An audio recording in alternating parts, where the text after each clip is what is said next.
Kita berdoa untuk memulai pertemuan kita crossing warna karakter di Majelis Sektor Bintaro 2. Mari kita berdoa. Ya Tuhan, kami bersyukur kepadamu oleh karena kami dalam pertemuan bersama hamba-hambamu, kami rindu belajar dari firman Tuhan, saling membangun, saling menguatkan. Kami bersyukur secara khusus karena hambamu, Bapak Pertua Edim, boleh sembuh, boleh pulih, dan boleh bersama-sama dengan kami dan pelayanan di gereja dan keluarga.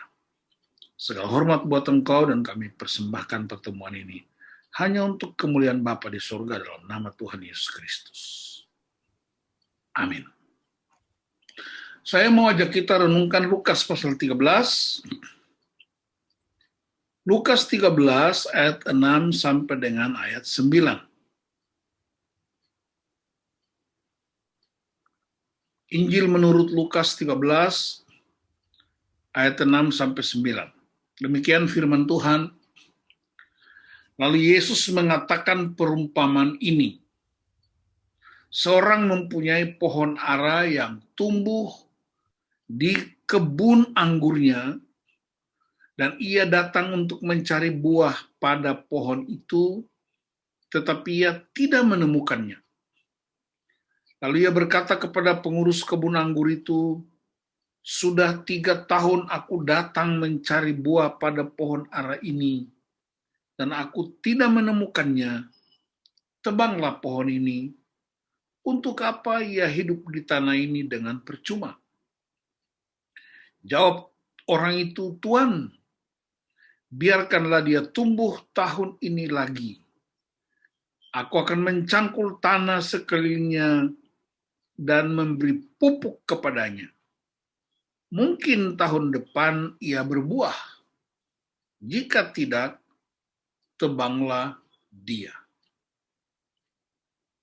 Nah, bintaro itu kan nama pohon, dan buah bintaro kan di virtual background saya kan saya bikin. Memang setiap sektor dengan namanya saya bikin virtual background berdasarkan sektornya, runggunnya, gerejanya, semua. Untuk mengingatkan bahwa ternyata ini bicara tentang pohon yang berbuah atau tidak. Dan Bapak Ibu sebagai serayan sedang menghadapi pergumulan-pergumulan itu. Lukas 13 ayat 6 sampai dengan 9, Yesus memaparkan sebuah perumpamaan tentang pohon ara yang tidak berbuah.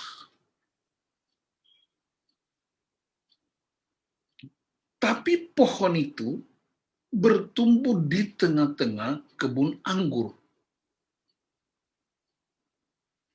Kebun anggur dalam Perjanjian Lama itu bicara tentang umat Israel.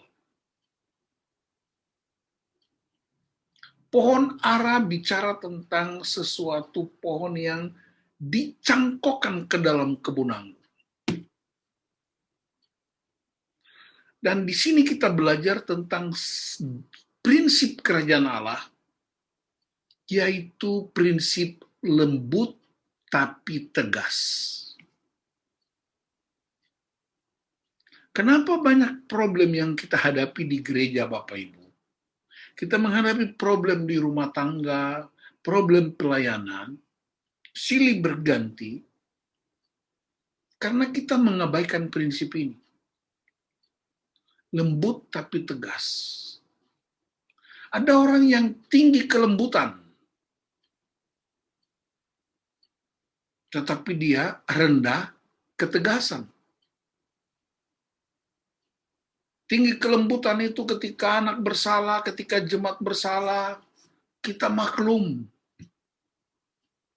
Apalagi di budaya-budaya kita orang Karo, ya ada Kalimbubu, ada Kalidres, Kalimalang, Kali Cisadane, Kali Ciliwung, semua itu ikut mempengaruhi kita, membangun hubungan, sehingga kita cenderung lebih tinggi kelembutan.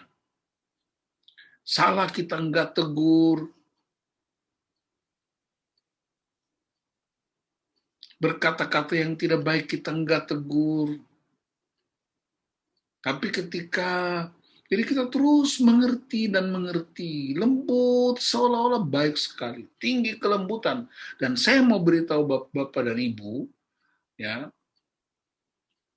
kalau kita tinggi kelembutan, orang-orang yang kita pimpin, anak-anak kita akan menjadi anak-anak manja. Dan anak manja, jemaat yang manja, tidak akan bertahan dalam pencobaan.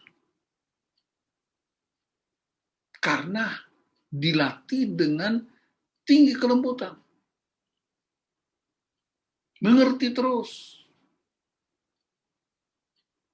Nilai matematikamu berapa, nak? 5. Ya, nggak apa-apa, dulu bulang juga 4. Kenapa kamu pulang jam segini? Nggak apa-apa, mah udah gede. Semuanya cenderung permisif. Tapi ada juga orang yang tinggi ketegasan, rendah kelembutan.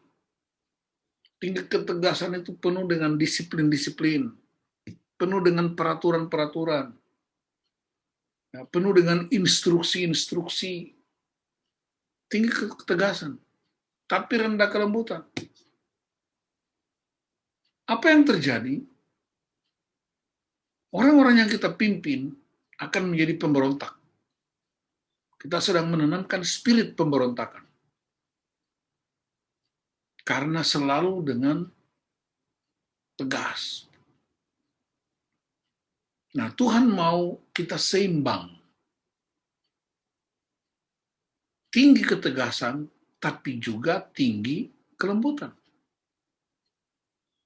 Ada juga orang yang berjenis dua-duanya rendah. Rendah kelembutan, rendah ketegasan. Itu namanya cuek bebek. Dan kalau orang cuek bebek, biasanya Alkitab berkata, nanti anak-anak kita, orang-orang kita pimpin jadi orang-orang gampangan. Gampang. Pak, mati lampu, gampang. Pak, beras tinggal 1 liter, gampang. Ma, ini kita udah terlambat, gampang. Akhirnya jadi gampang. Lama-lama anak pulang kasih tahu sama bapaknya, Pak, aku hamil, gampang. Dan itu yang terjadi banyak, bahkan di kalangan kekristenan. Karena serba gampang. Tapi sekali lagi Tuhan mau kita seimbang. Tinggi ketegasan, tapi juga tinggi kelembutan. Penuh dengan disiplin-disiplin, tapi juga penuh dengan pujian. Tidak hanya punishment-nya, tapi ada reward-nya. Seimbang. Dia berprestasi, kasih pujian. Dia bandel, kita kasih teguran. Tidak serang pribadinya, tetapi memberitahu kesalahan. Dan inilah ayat ini. Perhatikan ayat ini. Di mana tinggi kelembutan? Dia beri kesempatan. Pohon tidak berbuah. Kasih kesempatan 1 tahun lagi. Karena budaya pohon ara itu 3 tahun berbuah. Tetapi ketika datang dicek buahnya, nggak ada. Pemilik kebun anggur berkata, aku kasih kesempatan 1 tahun lagi. Itu namanya lembut. Masih beri ruang. Tetapi jika tidak berbuah, tebang. Itu artinya tegas. Jadi ada kesempatan untuk berbuah. Jika tidak, tebang.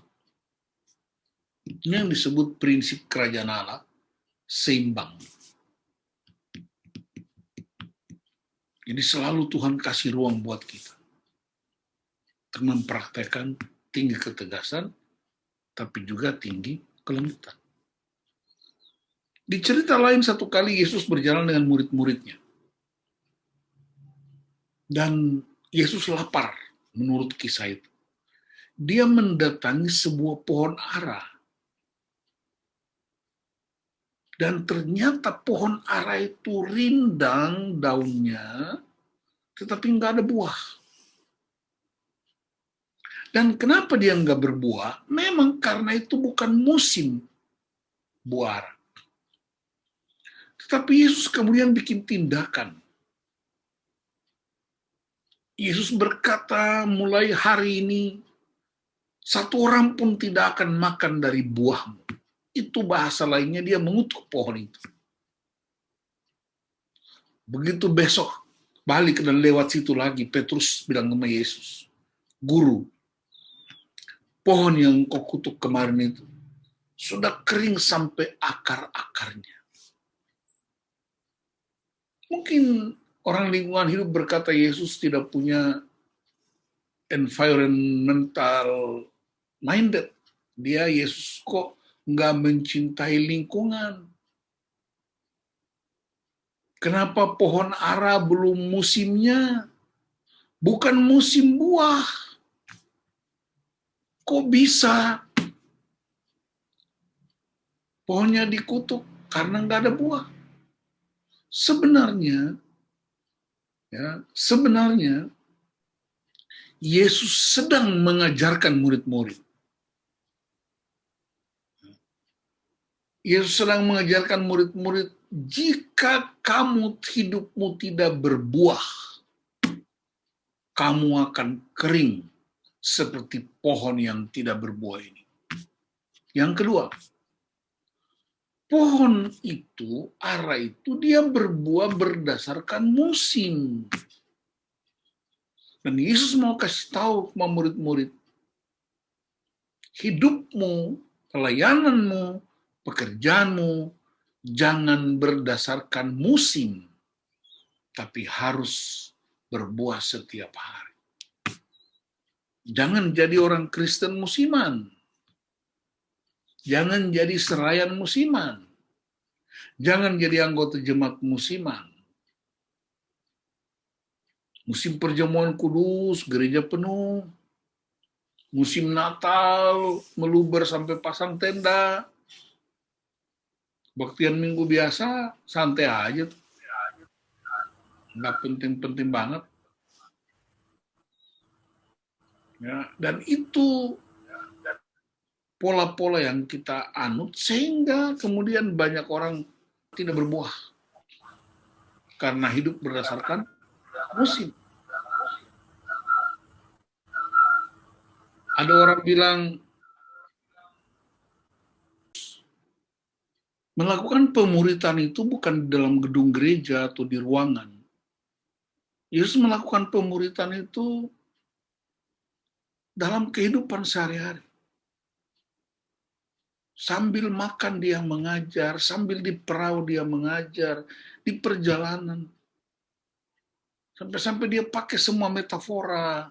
Burung merpati lah, ular lah, domba lah, pohon ara lah, kebun anggur lah, biji sesawi, semua Tuhan pakai untuk mengajarkan tentang prinsip kerajaan Allah itu yang begitu hebat dan besar itu.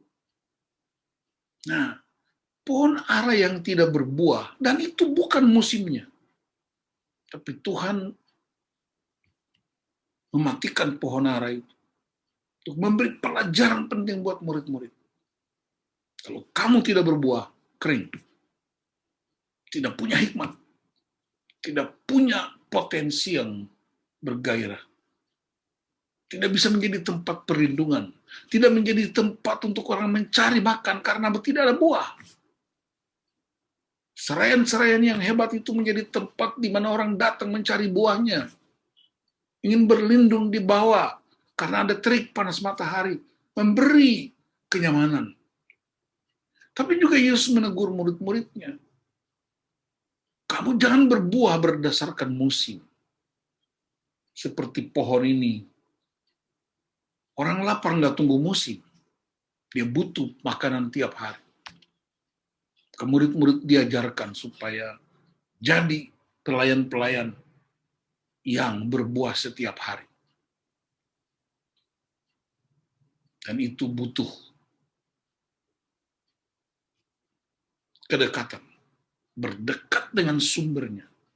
dekat dengan firman Allah, dekat dengan sumber hidup Allah dalam Kristus Yesus, maka pasti berbuah. Itu sebabnya di Yohanes 17 Yesus berkata, kalau kamu tinggal di dalam aku dan aku tinggal di dalam kamu, kamu akan berbuah. Tidak hanya berbuah, tapi buahmu itu tetap.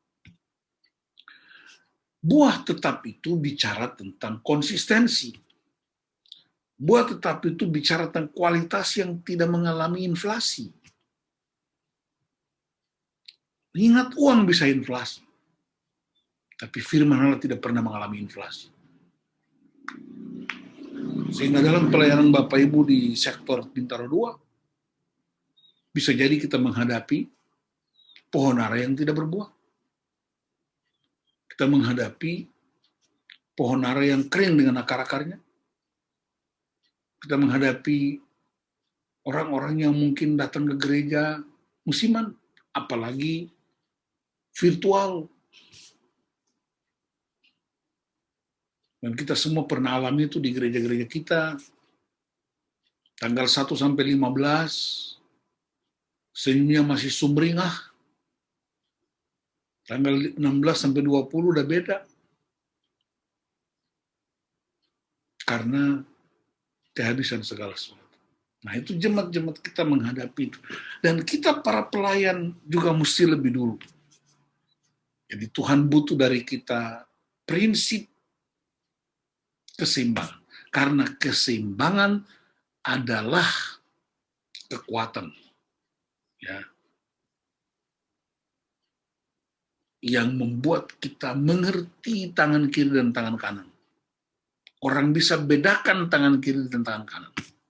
Orang bisa bedakan uang dia dan uang yang punya kantor. Orang bisa bedakan mana istrinya, mana suaminya dengan orang lain. Orang bisa bedakan dosa dan problem. Ingat, dosa beda dengan problem.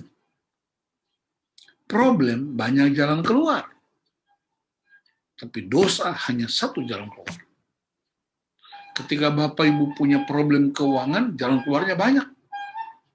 Kita bisa pinjam di bank, kita bisa kredit, kita bisa jual mobil Ferrari, kita bisa gadai emas di tangan ibu. Itu banyak jalan keluar untuk problem. Tapi dosa hanya satu jalan keluarnya, yaitu bertobat. Nah, seringkali di gereja, kita tidak bisa tegas mengatakan ini dosa, ini masalah. Orang berselingkuh itu bukan masalah, itu dosa. Kalau orang nggak punya makanan, itu masalah. Orang kurang sehat, itu masalah. Tapi kalau dia mencuri, dia berzina, dia merampok, dia membunuh, itu dosa. Sehingga ketika kita melayani jemaat, kita mesti katakan ini.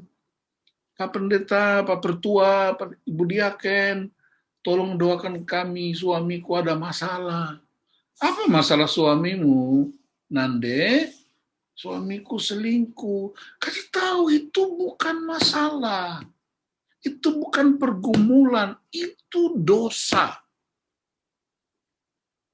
Supaya mereka juga tahu membedakan mana dosa dan masalah.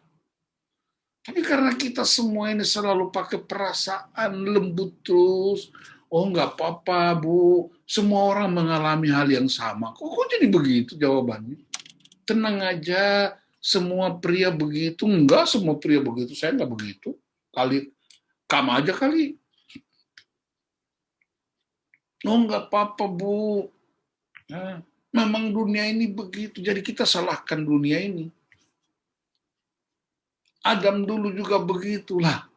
Kok jadi begitu cara mengatasi? Jadi majelis jemaat itu mesti punya dua prinsip ini. Lembut tapi tegas. Dan itu yang ditunjukkan Yesus, bukan? Yesus lembut. Marilah kepadaku semua yang letih lesu dan berbeban berat. Aku akan beri kelegaan kepadamu. Itu kelembutannya.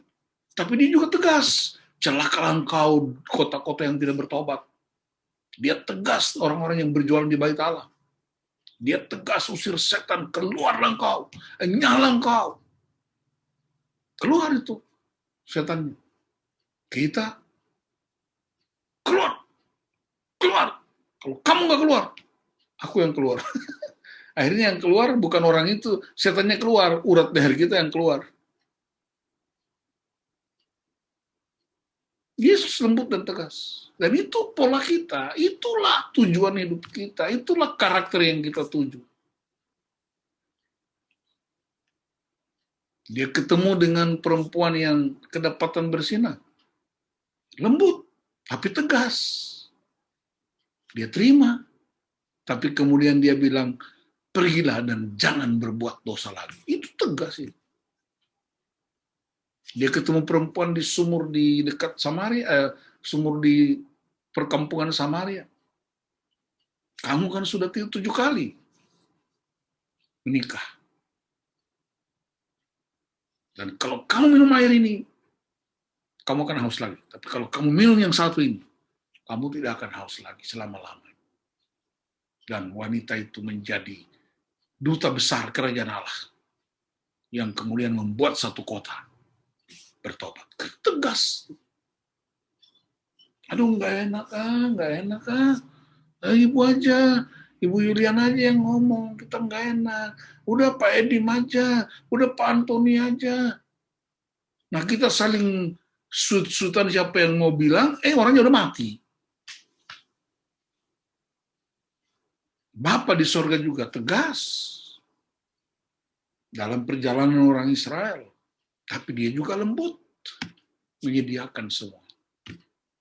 Prinsip ini berlaku di setiap kehidupan, dalam hubungan suami istri, orang tua anak, dan juga di dalam pelayanan. Biar Tuhan Yesus memberkati Bapak dan Ibu, jadi serayan-serayan yang punya karakter Kristus, lembut tapi tegas. Mengatakan ini dosa, ini masalah. Memberi punishment tapi sebanding dengan rewardnya. Itulah prinsip kerajaan Allah yang menegur kesalahan tetapi memberi ruang pertobatan. Tuhan Yesus memberkati kita. Mari kita berdoa. Terima kasih Bapa, dalam kemuliaan-Mu, hamba kembalikan firman ini. Biarlah hanya Tuhan yang ditinggikan. Tidak ada kuasa lain yang lebih hebat kecuali firman Allah. Biar tolong kami para pelayan untuk memiliki prinsip-prinsip kerajaan Allah, value kerajaan Allah.